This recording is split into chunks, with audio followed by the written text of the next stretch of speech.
Chris, the Herons are remote. Welcome to episode number 448. The Better Heroes podcast, an emergency pod, I guess. Mr. KBD, Yes, how it are is very. you? I mean, Obondo's getting revived at this point, right? I saw Mitch put up a good meme where it was Seth Rollins throwing the crutches down, acting like he was injured, and now he's ready to go to action. It would be funny if something like that happens. But, Chris, your thoughts as soon as you saw that Suarez was suspended, because this came out of completely nowhere. I wasn't expecting anything like this. Well, I like the response that that Inter Miami had, where they basically said, "Hey, we acknowledge the suspension, but make sure that you kind of keep it 1,000 and check for everybody, be equal for everybody, and to re-referee something after a referee and the VAR already acknowledged nothingness out of it." So I like I that. think I That was think that's my ballsy. issue. My issue is more than anything that the VAR didn't get it right apparently, and the fact Yeah. that they would wait till Wednesday before the game to do it. Now, to be clear, we had the show on Saturday after the game in the post game at the very end. We can't even forgotten about it. We brought it up, and we both said that was on purpose. Like we have no doubt that that was done on purpose. Yeah. But I just dislike the fact that it just came out of nowhere. We didn't know it was getting investigated. Like after the play was over, when they said there wasn't even a foul. Okay, move on with our lives. Like the fact that they blindsided us, I think is the only part that sucks.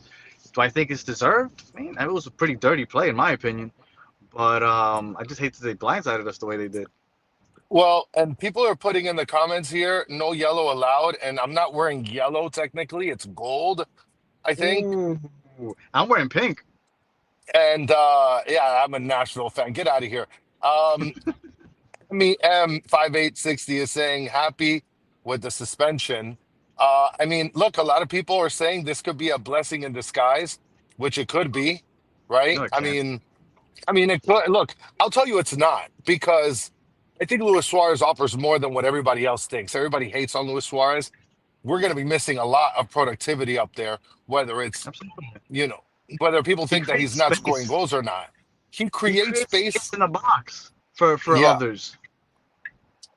yeah.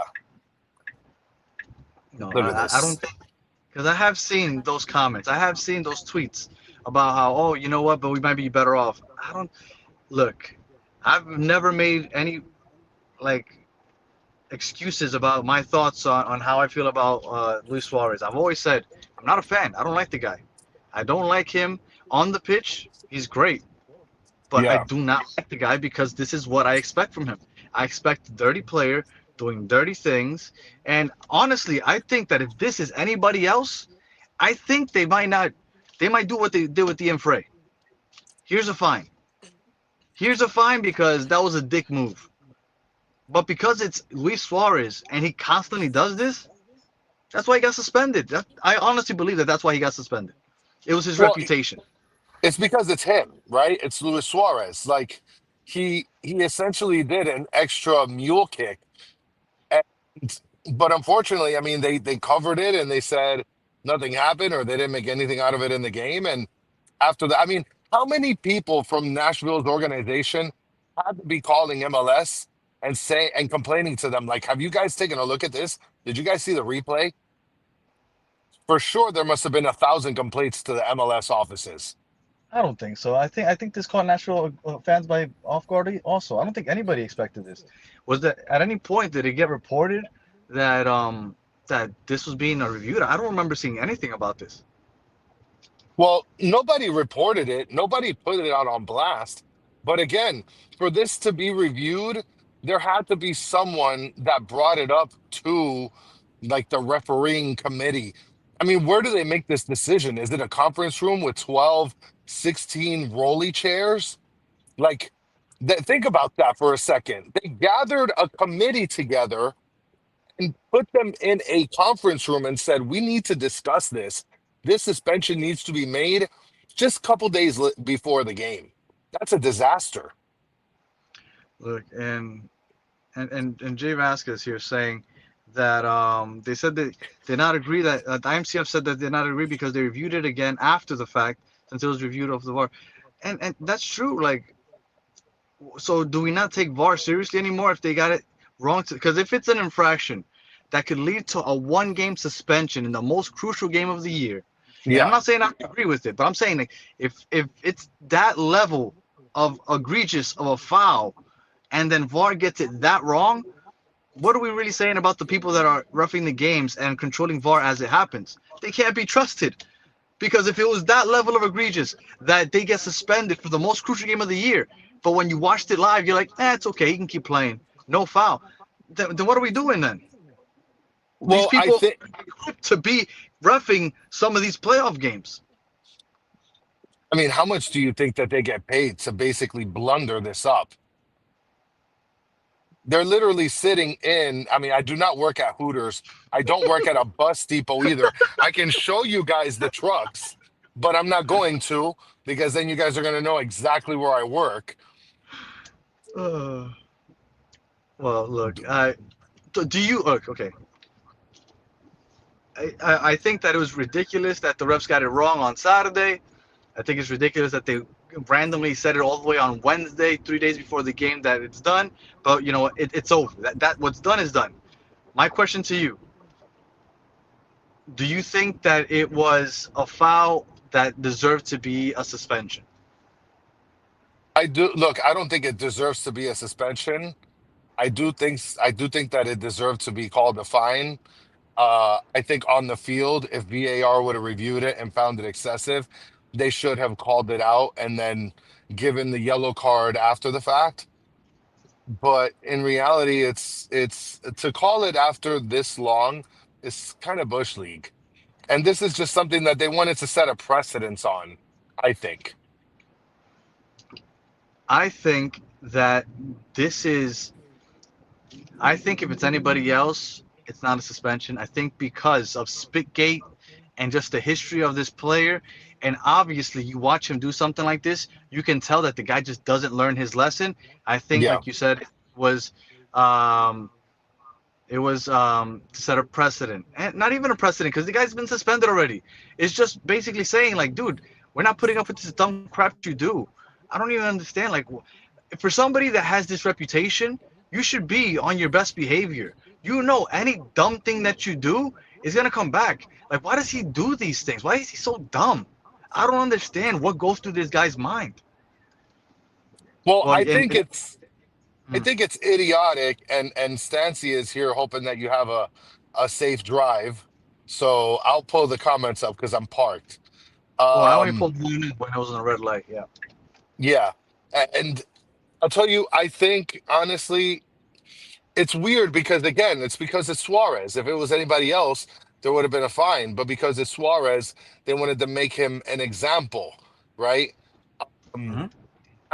I think it wasn't fair. I think the fact that they did it, 3, 4 days later is it's kind of like a bad job on MLS. All right, now going back to not going to Saturday, how does this affect us on Saturday? Because, like I said, I've seen a lot of tweets about, oh, they're going to be better off for it. I don't see how anybody could think that we're better off without Luis Suarez. Like I've told you plenty of times, I don't like the guy, but I do think that he is a good player, especially on the pitch. I think he opens up space for the players to run in behind. He'll take an attacking player and give space to Messi to receive the ball or anybody else that's in the box. Like I think he does a lot without the ball. Yeah. I think he creates for others with the ball. His finishing hasn't been where we want it to be compared to where he had was just last year, but I still think that it's a huge um, takeaway. It's a huge loss for us. How do you think that Well, this affects us? Do you still feel? I felt confident beating Nashville this weekend. I don't want to say that I don't feel confident anymore, but I will tell you that I was talking about like, oh, 100%, 100%, 100%. Yeah, I might not be saying 100% anymore. well, before I answer your question, Alejandro with the 4.99 Super Slam says, Chris, do you work at Pollo Tropical? No, I do not work at Pollo Tropical. I actually have a hot take, and I think that Pollo Tropical's chicken is terrible. Everybody says it's juicy, and it's not. It's not Um, juicy. Definitely not juicy.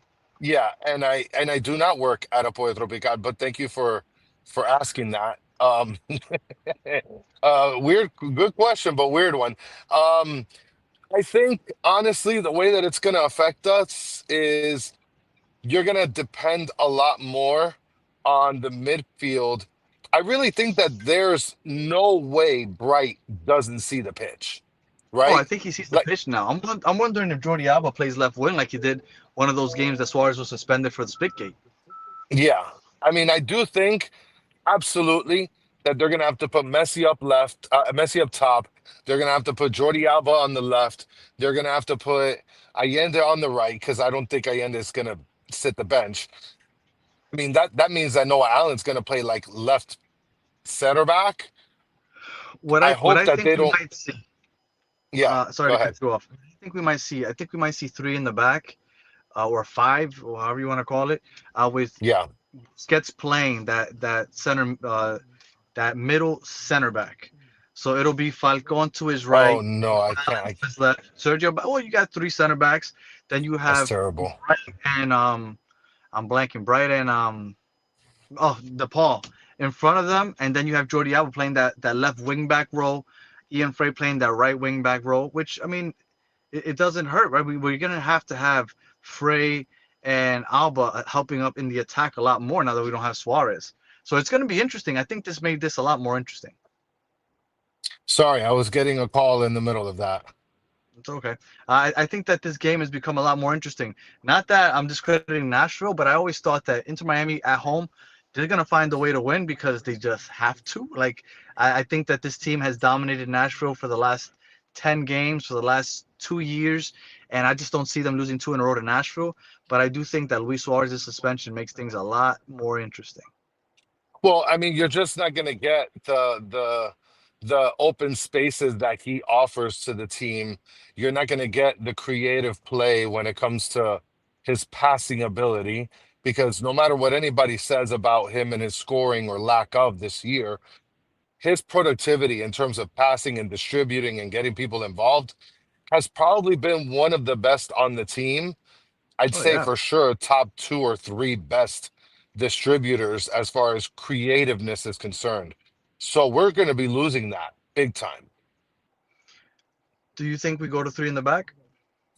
I think it would be a huge mistake if we put Busquets anywhere in the back, whether it's two in the back or four in the back or we do three in the back. I think it's going to be a disaster if you put Busquets there. I feel like Um, if you have a Rodrigo de Paul and Bright and Busquets deal now that Luis Suarez isn't going to be there, at least you know that you're going to have enough defensive capability to get the ball and turn and burn. And if we can beat this team, it could be through the counters. And there's one thing that Bright helps immensely with that is stealing the ball and starting the counter. so if you have a bright Busquets, DePaul midfield, then who are your other three players? You have Messi, you have Allende, which is probably Allende, starting, and what, Baltasar? well, I don't know about Baltasar. He had a terrible outing last game. I don't know if they're going to try Silvetti, even though I wouldn't do that. I think that he's fine coming off the bench. Maybe they might go to Lasco. They might put Segovia out left. I think that's a disaster.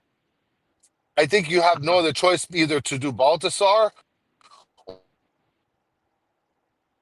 And I don't know if Chris is freezing or it's me, but I definitely do think they're gonna go five in the back, and I think that that's the best route to take.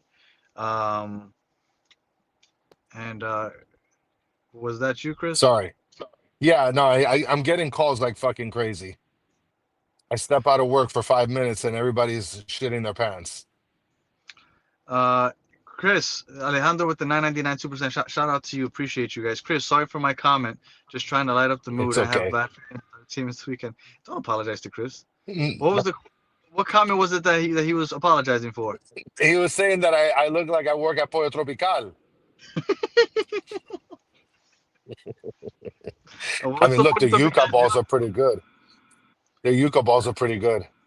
Don't they wear a black shirt? Yeah, they wear black shirts, I think. I mean, I haven't been to Pollo Tropical inside in a while. Yeah, me either. I always go through the drive-through and I never really noticed. I think it's a black collar show though. I mean, the drive-throughs look like the Palmetto after 5 o'clock. And they never let you order at the window anymore. They always have somebody like with a little iPad waiting in front of the line. Yeah, Uh, basically. I mean, they've turned into a Chick-fil-A. They think they're so cool. They got to have a guy with a tablet outside. Like, get out of here, bro. all right. So, well, we wanted to make sure we came and I we was we gonna wear talked. my hat too. We wanted to make sure we came and talked Suarez just because it was a hot topic, and usually Chris and I talk on the phone at some point throughout the day, and we figured, well, if we're gonna talk on the phone, might as well just put it on here so we can see what the chat says and talk to you guys also. Um, Tonight we And are gonna also, be and on. wait, all 68 of you that are watching right now, guys, take the time, like and sub. We're literally working while working. So, like and sub. Who does this? We're in our vehicles right now. Well, to be fair, I just got out of work. Well, I didn't. By the I still way, have to walk right back. no, no, no. I just got out. But by the way, I had to call a parent just now, right before I got in the car. I had to call a parent, and the area code says 645. So I dialed one, and it said, no, you don't have to dial a one when you call this phone number. Dial again. As it turns out, we have a third area code now. Did you know this? 645. 305 786, and now 645. I just found this out Well, today. we also have, I think, 754, or is No, that Broward? that might be Broward. There's only three. 645 is the new one.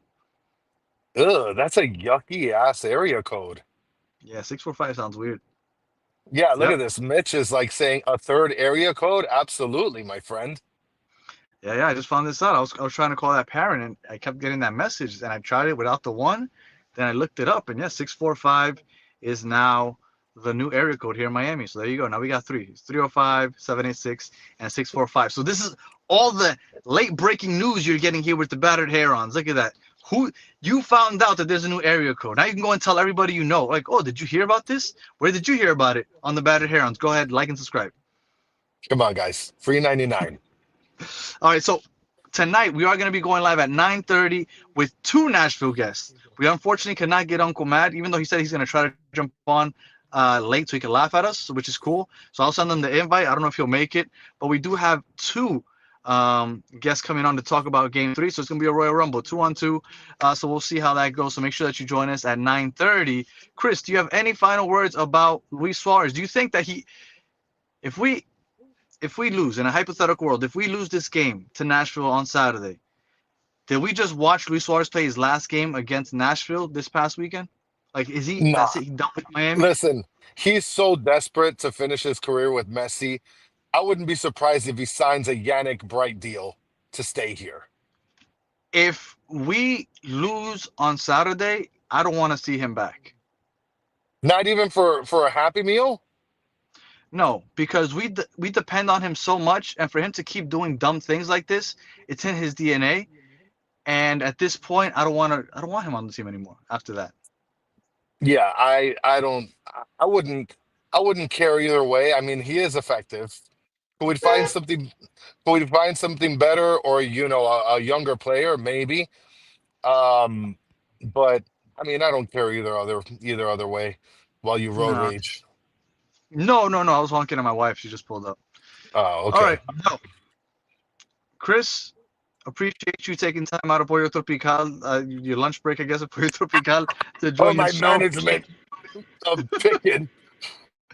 Appreciate everybody that joined us live. And if you're not watching this live, but you're watching it before 9:30 tonight, make sure that you join us at 9:30 for Game 3 of the Nashville You're cutting out. I think you completely cut out.